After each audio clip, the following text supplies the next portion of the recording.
Jana asubuhi nimekutana na DM ya mtu ambaye nilisoma naye A-level. A-level nilisoma shule mbili tofauti. Kwa hiyo sitotaja shule gani, sitaki yani ile watu ambao tumesoma nao waanze kukisia labda ni fulani labda ni fulani.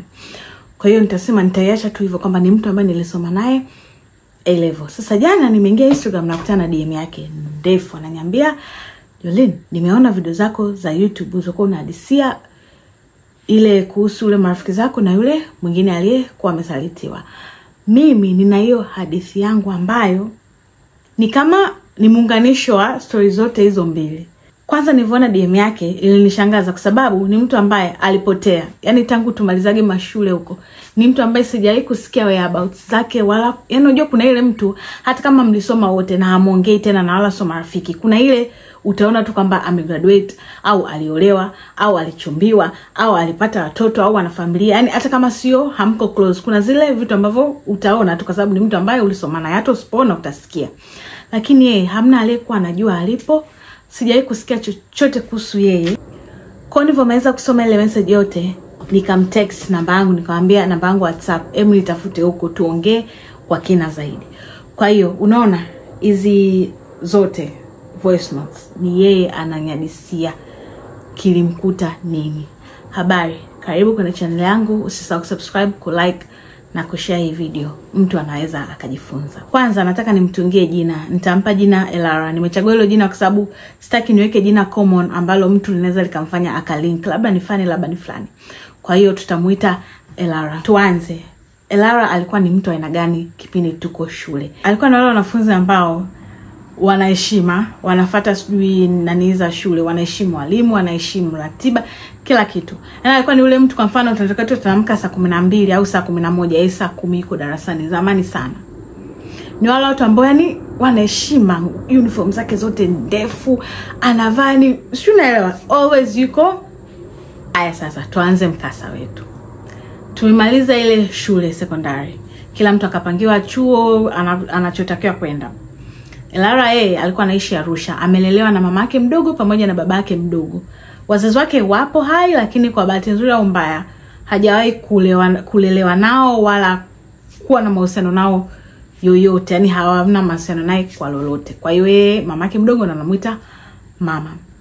Na ndo alikuwa anaishi huko Arusha. Sasa leo tumemaliza shule, yeye alipangiwa chuo Dar es Salaam. Sitotaja chuo gani lakini kilikuwepo Dar. Basi ile mwaka wa kwanza akajaga zake damu, hakukaaga hostel, akapanga yale mageto ambayo unajua zile nyumba ambazo ziko karibu na vyuo. Ndio akaga anakaa huko. Basi to fast forward amekaa chuo, yani ameshasoma chuo ule mwaka kwanza kama miezi 4 ya mwanzo. Sasa hiyo siku ametoka lecture. Amemaliza lecture, kabla hajaingia kipindi kingine akawa ameenda nini ATM. Ya hapo maeneo ya chuo. Sasa ameenda ATM, kuna gari kwa limepaki pale. Ameenda, ametoa hela zake. Sasa ile anataka kuondoka, yule mtu kwenye gari akashuka. Ni mkaka. Ngoja nimpe jina, nimuite Liam. Sasa yule Liam akamuita, "Dada samani." Sasa Elara ni yule mtu ambaye yuko yani strict, yani yuko hivi. Hanaga akasimama akamwambia, "Nikusaidie nini kaka?" Akamwambia, "Nimekupenda, nimekuwa nakuangalia tangia unatoka hivi mpaka unavuna nini, nikakuacha umalize kwanza kurekebisha mambo yako miamala and then niongee na wewe." Sasa anaendelea kuongea akamwambia, "Na kipindi, kwa hiyo hapa na wai. Kwa hiyo nipe namba yako nitakutafuta." Wewe akamwambia, "Hamna, wewe ndio unipe namba yako." Basi yule Lara akampa namba. Najua ile kubip ili na yeye apate namba yake. Haya, wakaachana hapo. Kila mtu akaenda kona yake. Basi hiyo siku alokutana ilikuwa ni Jumanne. Kwanza hiyo siku wakawa na chat, wana nini, wanaongea. Sasa Alhamis ilikuwa wewe mkaka kamwambieje, "Natamani leo tutoke twende sehemu tukae, nikwambie nilichokuwa nataka nikwambie." Huyo Elara akamwambiaje, "Kwa sababu mimi katikati ya wiki nakuwa na mambo mengi. Ni mtu ambaye napenda kukaa na ratiba yangu. Kwa hiyo labda weekend, lakini kwa sababu weekend hii pia ni birthday yangu, kwa hiyo labda weekend ijayo." Basi yule Liam akamwambiaje, "Kama ni birthday yako basi niruhusu mimi nikutoe yani on your special day." Basi na vile Elara yeye hana marafiki. Yani alikuwa ni mtu ambaye sio makundi, sijui unajua ile chuo ukifika mara kila weekend mko samaki, sijui mko wapi, sijui mapati, mabaa, maclub. Alikuwa sio mtu hivyo kabisa. Yani weekend zake na alikuwa na marafiki sijui wawili, yani ile wakuja wana discuss lecture au wataangalia movie, outing zao ni labda ameenda kula ice cream au mchana ameenda kula nyama choma basi. Yani hana mambo mengi kabisa, ni mtu wa nyumbani. Kwa hiyo kweli akasema kwa nini nisikubali tu mtu anitoe siku ya birthday yangu? Kweli akamkubalia. Kwa hiyo weekend ikafika, huyo Liam akaja akampitia, wakaenda Hyatt kidate chao cha kwanza. Wakaenda brunch wapi? Hyatt. Basi sasa kwa ile date wamekaa wanaongea nini. Sasa mkaka maswali yake akawa anamuuliza, "Wewe ni mtu wa da?" "Hapana." "Umezaliwa da?" "Hapana." "Wazazi wako wako huko da?" Akasema hapana. "Nipe historia ya maisha yako. Unaishi wapi? Umezaliwa wapi?" Akaambia, "Mimi nalelewa na mamangu mdogo na babangu mdogo Arusha, nimesoma shule fani nini hivi." Yani kila kitu. Sio kana anaendelea kuongea, yule Liam akamwambia, "Yani nimetoka kupenda sana." Na yani hivyo akanampiga sana. Unajua wanawake tunapenda tunachosikia. Alafu kiangalia Lara yeye hakuwa hajaikuwa kuna mahusiano na mtu yoyote. Yani ni kama vile wewe ndio mwanamke wa kwanza tuseme. Kweli akamkubalia. Akamwambia kabisa kwamba mimi naomba tuwe serious, mimi sio mtu akurukaruka yani huku na huku. Yani kama kweli uko serious na mimi naomba tuwe serious.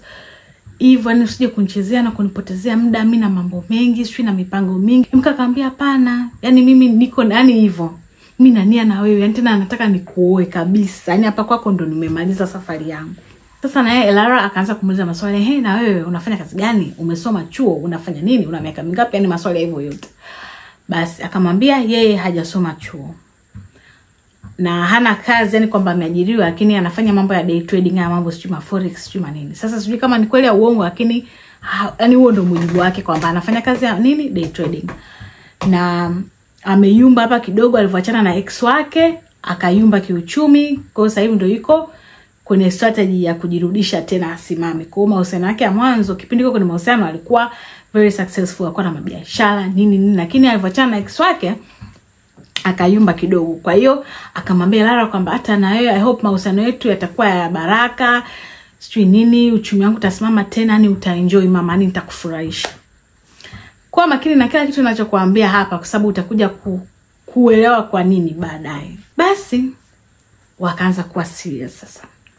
Basi huyo Lara sasa kwenye simu kwenye voice note zile akaniambia yani jamani alikuwa anajisikia kama yuko peke yake duniani. Yani anaona kama kila mtu yani mjinga, yani kila mtu hajui mapenzi na hapendwi. Yani ndio yeye anapendwa. Na alikuwa anajisikia yuko mwenyewe duniani. Unaona mwanaume alikuwa anamjali, anampenda, alikuwa kama mtoto mdogo hivi. Na ukizingatia ndo first love tena. Alikuwa anajidia minyama tu. Lakini sasa jinsi siku zinavyozidi kwenda, anakuwa akananiambia ni Jolene, nilikuwa napata ndoto za ajabu, miemko ya ajabu, fantasies za ajabu. Yani from nowhere nikaanza kupata fantasies, yani matamanio, sijui niseme, yani fantasies ni nini. Sasa fantasy yake alikuwa anakuwa anatamani sana.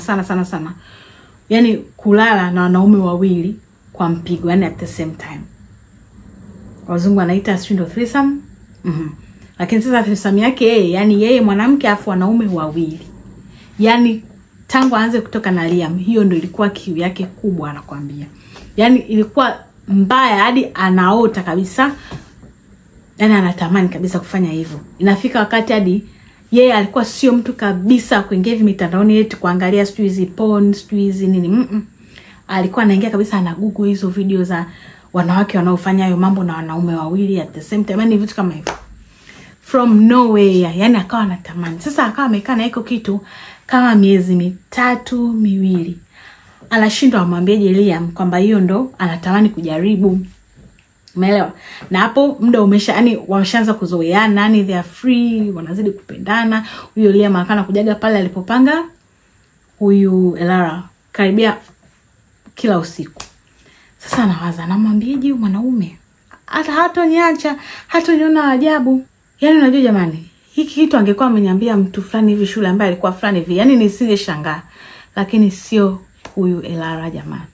Yani sio hata niwaambia alikuwa ni mtu aina gani. Yani sijaamini kabisa. Yani niko nasikiza hizo voice note nasema jamani, ni wewe au unaota? Yeye mwenyewe akaniambia ndio ninakuhadisia, lakini mimi mwenyewe nahisi kama yani binaona kama sio mimi. Asa akawa amekuja kushinda naye hiyo weekend moja, ilikuwa sio Jumamosi usiku. Akawa amekuja na wine tu ndogo wanakunywa. Yani yeye sio mlevi huyo Lara, lakini unajua ni kule tuwine tu kidogo bana changanya na soda, yani hivyo kidogo kidogo tu kwa naangalia movie. Asa unajua yule mtu sijui pombe zikaanza kumpanda. So unajua mtu kiwa umelewa unapata ile confidence fulani hivi. Akapata nguvu ya kumwambia kwamba sweetheart, wanaitana sweetheart. Yaani ni maneno yake kwamba walikuwa wanaitana sweetheart. Akamgeukia Liam, akamwambia sweetheart. Yaani walikuwa wanaangalia movie akapause, akamwambia sweetheart, kuna kitu nataka nikwambie, lakini naogopa sijui nikwambieje. Naomba nikutext. Sasa mwanao akamwambia, "Unanitext akati tukapa hapa baby kono hujanizoea." Unajua mambo kama hiyo. Basi akachukua simu, wamekaa hapo lakini akamtumia message kwamba mimi kuna kitu nataka nikwambie lakini sijui nikwambieje. Sasa mwanaume alikuwa anasoma afu anamjibu, anamwambia, yani amjibu kwa text, anamjibu hivi kwa mdomo. "Wewe babe, usiniambie tu shida nini? Niambie sweetheart." Akamwambia, "Usinichukue." Akamtext sasa Lara akaendelea kumtext, "Usinichukue vibaya sweetheart please." Liam anamjibu, "Jamani, niambie." Basi akamtext akamwambia, "Mimi natamani sana siku yani tuwe mimi wewe afu na mwanaume mwingine akati tunafanya mambo yetu." Asa yule Liam akaisoma ile message, yani kama vile hakushtuka. Yani Lara alitegemea yule mwanaume atashtuka atamwona hiyo mwanamke swini. Yani ghafla uso wake ukawa na furaha. Akamgeukia, "Kweli sweetheart?" Akamwambia, "Kweli." Lara akamwambia, "Tena utachagua wewe mtu yoyote, lakini usimlete mtu ambaye ananijua. Hata kama ni rafiki yako asiwe ananijua." Haya, yule Liam akasema, "Baby, yani imeisha hiyo. Yani usijali. Wewe niambie tu lini, hata kesho ukitaka. Mimi na mshikaji wangu ambaye ninamwamini, yani hata kesho ukitaka anakuja hapa ghetto." Basi sasa hiyo wiki waliongelea hayo mambo, Alhamisi yake ndio Liam akamwambia, "Nakuja hapo na mshikaji." Haya. Kweli huyo Lara alikuwa na lecture hiyo siku, kamaliza ile jioni akawa amerudi nyumbani kwake tu amekaa mwenyewe, unaambia hadi alikuwa amejiandaa. Afu sio kawaida yake, yani mwenyewe hadi ananyadisia, anasema kabisa ni sijui ilikuwaje, yani sio kawaida yangu kabisa. Yani nashangaa aibu yote nilikuwa sina, nilikuwa kama nimekengeuka jamani. Basi akawa amejiandaa kabisa, anasubiri, nakwambia hadi mashuka amebadilisha. Yani anapuliza sijui perfume kwenye mapazia, kwenye makochi, yani. Basi wakafika hao huyo Liam na huyo mshikaji. Basi sasa mwanaume ni mtu ambaye huyo Lara hajawahi kumuona wala hajawahi kumsikia wala hajawahi kumuongelea. Akasema, "Ni upi huyu?" Ndio nilimwambia alete mtu ambaye simjui, lakini huyu mbona kama ni yani sijui kama mtu mpya kabisa maishani mwake. Amekuja ameleta vinywaji nini sijui wine kama kawaida. Yani akinywaga tu kiwine tu kidogo akichanganya na soda, yani tayari. Basi wamekunywa pale wote watatu, mambo yao yakaanza. Basi sasa ile wamemaliza hilo tukio lao, kulikuwa kuna kitenge ambacho unajua ile wakimaliza ile kufanya ile mambo yao unabidi mjisafishe mnini mfute mlipochafua kila kitu. Sasa kulikuwa kuna kitenge chake ambacho ndo anakitumiaga kuoga, kilikuwa tu kimetundikwa ni pembeni pale kitanda. Kama amekivuta hivi, amejifuta yeye huyo Lara. Alafu yule Liam naye akachukua akajifuta, na yule mwingine akawa yani hivyo, yani wote wamejisafisha. Basi wakawa amearusha tu chini, na wale mashuka ameyatandua hivi kitandani yote amearusha chini kwenye kona. Akatandika mashuka mapya. Wakawa yule mkaka mwingine yule mgeni akawa amekaa pale kwenye kochi. Alafu Lara na Liam alikuwa ni kama ameshasinzia kabisa ni kitandani. Alafu Lara na yeye kama ndo alikuwa anaanza kulala. Yule mkaka akainuka akasema, "Jamani, mimi naenda naomba niwatoroke." Sasa unajua alikuwa amechoka, alafu yule Lara kama vile kwa mbali, yani kama vile pombe ile wanasema tipsy. Alafu Liam ni kama vile alikuwa usingizi, yani kama anaishiria usingizini. Basi wakamwambia, "Jamani, sisi kwa kweli hatukutoi. Siku mwema. Maana tumechoka." Akasema, "Msijali nyie, kwa nini muhangaike? Laleni niwazimie taa." Kweli akawazimia taa akaondoka. Basi sasa asubuhi yake ameamka. Huyo Liam anajiandaa na Lara naye ameamka. Sasa anataka atoe vile vitu akafue. Yuko anakusanya yale mashuka ya jana nini, anaweka kwenye beseni atoke nje afue. Anagundua kitenge hakipo. Kile kitenge ambacho jana walikuwa nini wanajifutia. Na aligundua kwa sababu iko ndo kitenge ambacho ana kitenge tu kimoja ndio iko anatumiaga kuoga. Sasa akasema, kitenge changu kiko wapi? Na pia jana nakumbuka mausho tulikitumia nini hapa kujifutia, kujisafishia yani yale mauchafu. Lakini sikioni. Asa yule Liam amekuja hivi chumbani, alikuwa ameenda kuoga. Anakuja hivi chumbani anamwambia, "Je, wewe sioni kitenge?" Asa Liam anamuuliza, "Kitenge gani?" "Kita jana." "Jamani, kitenge una vitenge vingapi? Si uangalie huko hapa kwenye mashuka. Kwani si ulirusha manguo machafu huko chini?" "Ndio, lakini sikiona." Akamwambia, "Bana tafuta vizuri, mimi na wai." Haya, kweli akamwaga, akamkiss pale, akaondoka. Huyo Lara nini akapotezea. Basi kweli akafua nini akamaliza. Sasa kwanza usiku akaanza nini, aibu yake ikarudi. Ghafla aibu yake ikarudi, alikuwa anaona yani anajisikia aibu. Anajiona kama ni mimi, kwa nini nimefanya kitu kama hiki? Anaona kama sio yeye. Uchunga ni ile guilt kwamba Mungu wangu mimi ni mtu aina gani, anajiona kama nini msichana mchafu sio ajabu. Yani kama vile ile haya inamrudia ambayo alikuwa hana kipindi kile, anapata hizo ndoto au hayo matamanio. Kabla hawajafanyaga hilo tukio, hapo nyuma kuna kipindi kulikuwa kuna sherehe nyumbani kwa kina Liam. Akawa ameenda naye, yani ameenda naye Lara. Sasa kufika kwenye familia, baba yake Liam yeye yani ni tajiri. Anamiliki petrol station 2. Moja iko Dar, nyingine iko sijui wapi mkoani.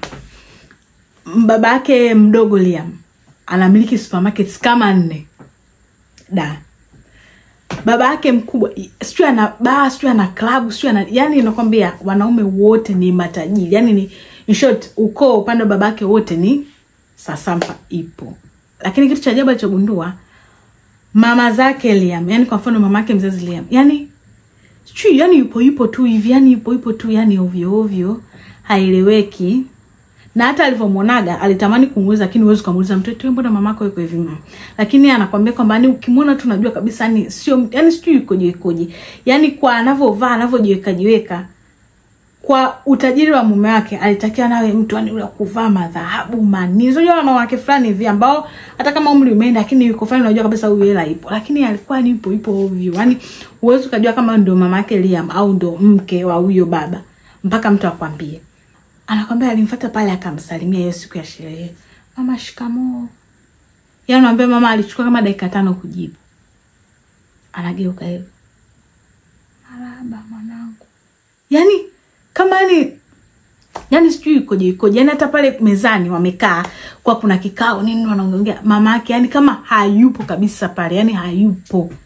Yani yupo tu achangii, yupo tu anasikiza tu maneno, anaangalia huko anageuka. Yani kama yani haeleweki. Sio mama yake tu, hata mke wa babake mdogo Liam, hata mke wa babake mkubwa Liam. Yani wote wapo fulani tu hivi, yani kama ni hamna mtu anayewapea attention, yani hamna mtu anayewapa, yani wapo tu, hamna mtu anayewaangalia wala anayewasikiliza, yani wapo tu, yani haweleweki. Turudi sasa huku kwa Lara. Basi sasa leo wamemaliza kufanya ile tukio ile siku. Kwanza siku zile kama nilivyosema, haya zikawa zimemrudia uchungu ile giggle, akasema mimi kwenda nimefanya hivi, haamini. Hasa iko kitu kwa kinamuumiza ndani kwa ndani hivyo. Hasa siku zinazozidi kwenda akaona ni kitu kinazidi kumtesa. Hawezi kumwambia mtu, hawezi kumwambia mamake mdogo. Ile boundaries kuna vitu hawezi kumwambia mamake mdogo. Kwa hiyo hakuweza kumwambia mamake mdogo. Hawezi kumwambia marafiki zake, maana marafiki zake lakini hawana ule ukaribu wa hivi. Yani ukaribu wao ni ule wa lectures, kufanyana hivi, kupeana hivi, hivyo kusoma hivyo basi. Hajui amwambie nani. Kwa hiyo siku akampigia nani huyo Liam. Akamwita nyumbani pale. Akawa amekuja akawa anaongea. Akawa analia. Sasa akamwambia yani Liam, mimi sijui nimwambie nani kitu, kwa sababu yani naona tu nikwambie kwa sababu ndio mtu pekee ninayemwamini na kupenda, afu ni kama ndugu yangu, rafiki yangu, ndio kama rafiki pekee nile naye maishani mwangu. Akamwambia yani mimi sijui kilitokeaje, haki ya Mungu mimi sio mtu wa hivyo. Sijui hata ile siku nilivyokuambia na tamani kufanya yani mapenzi na wanaume wawili kwa wakati mmoja. Sijui hata nilikuwa nafikiria nini. Yani huyo sio mimi kabisa, na hata wewe unajua. Basi yule Liam akamwambia, "Hii sweetheart, wewe mbona unakuwa hivyo?" Akasema yani mimi sikuhukumu hata kidogo. Yani mimi siko judgmental kabisa. Yani mimi niko open minded babe. Kama wewe tu. Yani hata usijali. Mimi sijakuchukulia vibaya wala nini.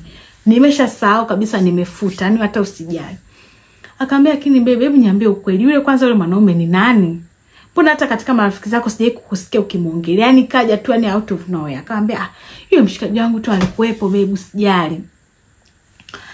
Basi kwa sababu anampenda Liam na nini, kwa sababu na alimhakikisha kwamba it's okay, mimi sitokujudge na kupenda hivyo hivyo. Basi na yeye nani Lara akapotezeaga hiyo issue, japo ilikuwa inaendelea kumuuma kidogo kidogo, lakini unajua muda unavozidi kwenda unazidi kupona. Basi akawaga amesahau.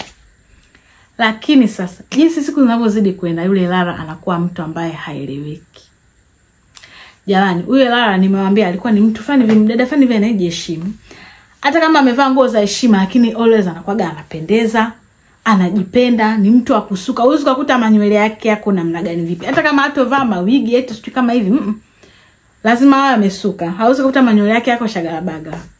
Yani hivyo, ni wale watu wa hivyo, anajipenda, pochi zake sijui nini, yani hivyo. Yani mdada tu simple lakini anajipenda sana, afu ni msafi sana. Lakini siku zinazozidi kwenda alikuwa mtu wa hovyo. Anaweza kaja lecture, nywele hajachana, hajabana, manywele tu yako ovyo ovyo, akawa hasukagi tena. Anavaa vitu vya ajabu. Anaweza kaenda lecture darasani, hajavaa hata brazia wala zile nguo nyingine za ndani. Amevaa tu labda mdila, manywele hajachana, ovyo ovyo. Sasa kwenye voice note hapo akafika anaanza kama vile anataka kulia. Akanasema ni Jolene, mimi ilikuwa inafika wakati jamani anaenda chooni anajisaidia haja kubwa. Anainuka, anasahau hata kwamba inabidi ajisafishe. Huyo anaenda anakaa kitandani anaendelea mambo yake. Yani alikuwa kama akili imeganda. Yani sijui nisemeje. Mpaka baadaye akikanda anasema, kumbe nimetoka." Yani amekuwa very slow. Yani akili yake na process sijui viaje. Yani baada akikaa mpaka dakika 5-10 ndo anakumbuka, hivi kumbe nimetoka chooni ilibidi nijisafishe. Ndo anainuka huyu anaenda chooni anaanza kujisafisha. Unakuta hata akua ameflash kondo ana flash. Yani alikuwa mtu wa hovyo haeleweki.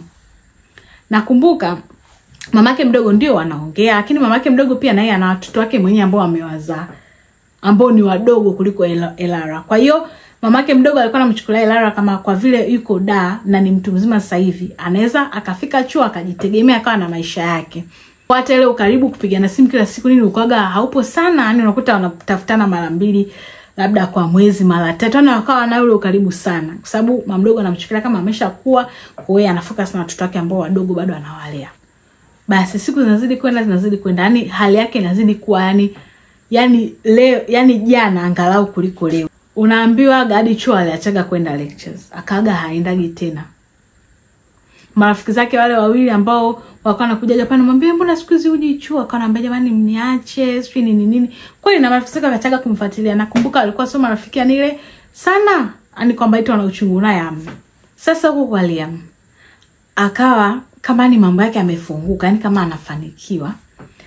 Yani mnaambia alikuwa anabadilisha magari, sijui nini, yani vitu ni ziara za nchi za nje. Karibia kila siku, biashara, nini, yani mambo yake kama anafunguka hivi. Mafanikio, hela zinazidi. Basi sasa siku zinavozidi kwenda Lara akajielewi. Yani anaona hali yake inazidi kuwa mbaya, yani kama yeye sio yeye. Hiyo siku akamtafutaga nani? Huyo Liam. Akamwitaga mpaka nyumbani akamwambia, "Mimi naona yani tuachane. Siwezi tena. Yani naona kama tangu nianze kuwa na wewe nimekuwa mtu yani sijui, naona kama mimi sio mimi. Sijui nini kinanitokea, sielewi." Hapo ni kidogo ufahamu wake bado upo yani. Ndio akanamwambia yani mimi sielewi. Yule Liam akamwambia, "Wewe huwezi kuachana mimi. Si nimekwambia nitakuoa. Wewe usijali, sasa hivi mama yangu ashaanza kufanikiwa ndo unasema tuachane." Hamna. Kwanza huwezi kuniacha. Umesahau tukio ambalo tumeshafanya. Unataka niwaambie watu. Unataka nikutangaze kwa kila mtu kwamba wewe ndo mtu wa hivyo. Sasa ile uoga, Lara ile kuogopa kuchafuliwa nini, na unajua alikuwa ni mtu ainafani. Akaamua tu waendelee.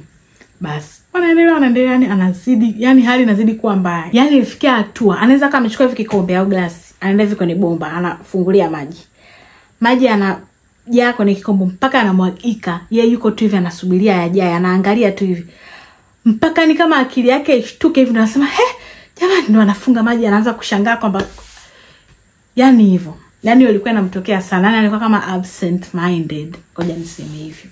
Akaaga tu ni mtu wa kukaa tu nyumbani, haelewi. Yule Liam akato anakuja kila siku, nakuta anamletea chakula nini, baada dakika ngapi wakisha fanya mambo yao anaondoka. Ndio ilikuwa vika siku alikuwa anakuja kama anamuona anamletea chakula nini anaondoka. Hivyo ndio mahusiano alikuwa ni hivyo. Lakini eti kutoka street na videti kama nini alivyomwaidiki kwamba eti nikija kufanikiwa mambo yangu akikaa vizuri utaenjoy mama, wala akaga tu anakaa ndani. Basi kama Mungu. Hiyo siku akawa huyo Lara ametoka, amekaa yani pale nyumbani kwake nje ya mlango wa iko chumba choko amepanga. amewasha jiko la mkaa, amebandika maharage, maana hawezi kuchemshia ndani maharage kwenye gesi. Kwa akasema awashe mkaa, achemshe maharage nje. Ameacha maharage hapa anachemka. Amekaa tu hivi. Jamani, maharage hadi anaanza kuungua, ni kushika hivi chini. Yeye iko tu hivi. Amekaa. Hadi moshi kama vile unaanza kutoka, unajua maharage kaanza kushikia. Bado tu amekaa hivi. Sasa kwa kuna mdada anakuja hivi getini. Hiyo nyumba ya kupanga ipo ndani ya fence. Kuna nyumba nyingi yani watu tofauti wamepanga. Sasa mdada kana ingia hivi. Kumbe huyo mdada ni nani? Rafiki yake Elara. Yani walikuwa pamoja. Sema yeye ni mdogo kwa Elara, lakini walikuwa ni pamoja ni huko Arusha. Mama yake na mama yake mdogo Elara wanajuana. Sasa yeye ni mdogo, yeye ndo kwanza amekuja ni chuo, ndo bado yani yuko chuo vile mwaka wa kwanza. Sasa huyu Elara angekuwa anaendelea na chuo, ilibidi angekuwa baba chuo mwaka pili hivi anaingia watatu kwa iko kipindi. Lakini tunakumbuka aliachaga chuo. Muda hapo ni umeenda, nimeifupisha tu story. Siku huyo mdada akawa amekuja sasa. Sasa yeye akawa amekuja kwenye zile nyumba, alikuwa kuna jirani yake na Elara, ndo rafiki wa nani? Wa huyo dada. Sasa amefika pale anagonga mlango kwa yule rafiki yake. Sasa huyo rafiki mtu chumba chake kinaangaliana na mlango wa Elara. Sasa anagonga hivi, anasikia harufu ya maharage yanaungua. Kugeuka hivi anaona maharage yanaungua. Anamwambia, "Wewe dada, unaunguza." Sasa ile kwenda pale kumwangalia, yule rafiki yake akawa ameshafungua mlango anatoka. Akaenda pale. "Dada, kuangalia hivi.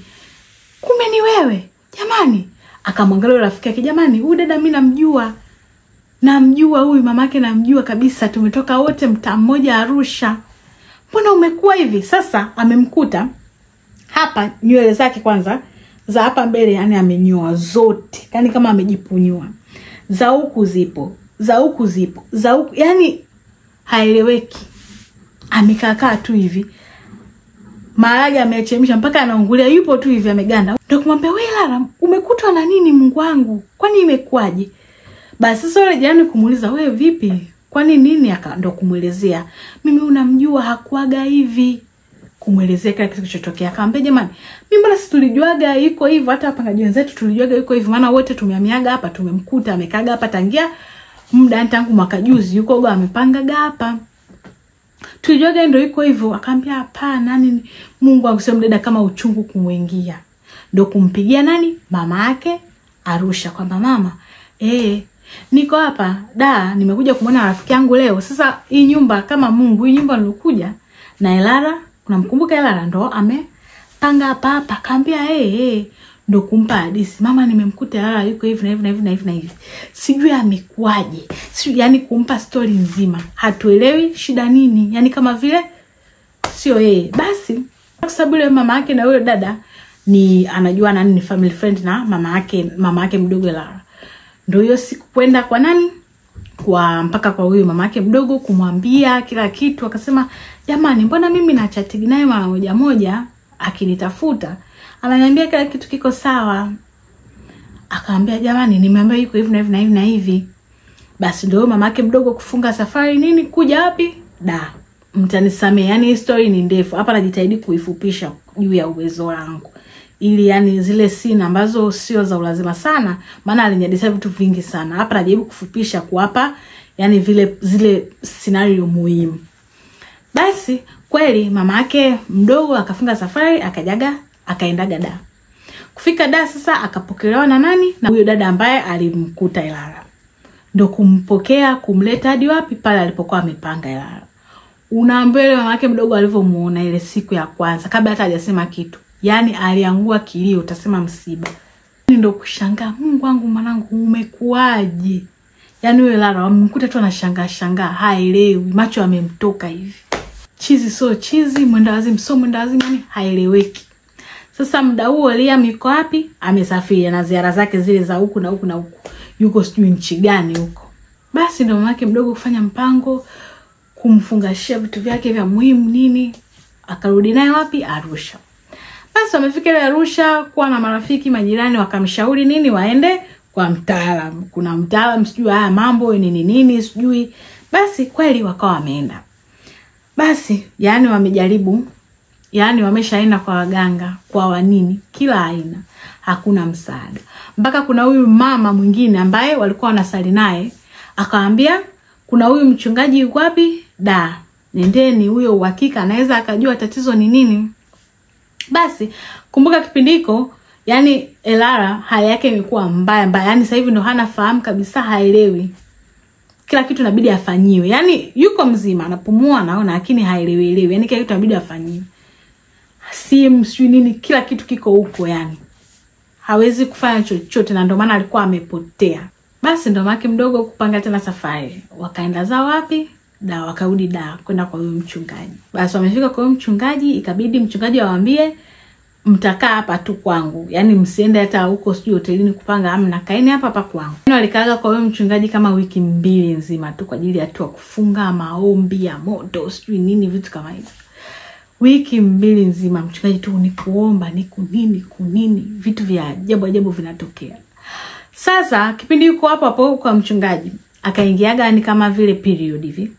Sasa damu zikawa zinatoka nyeusi. Unajua ni nyeusi T, yani nyeusi, hamna wekundu hata kidogo. Yani damu zilikuwa zinatoka nyeusi.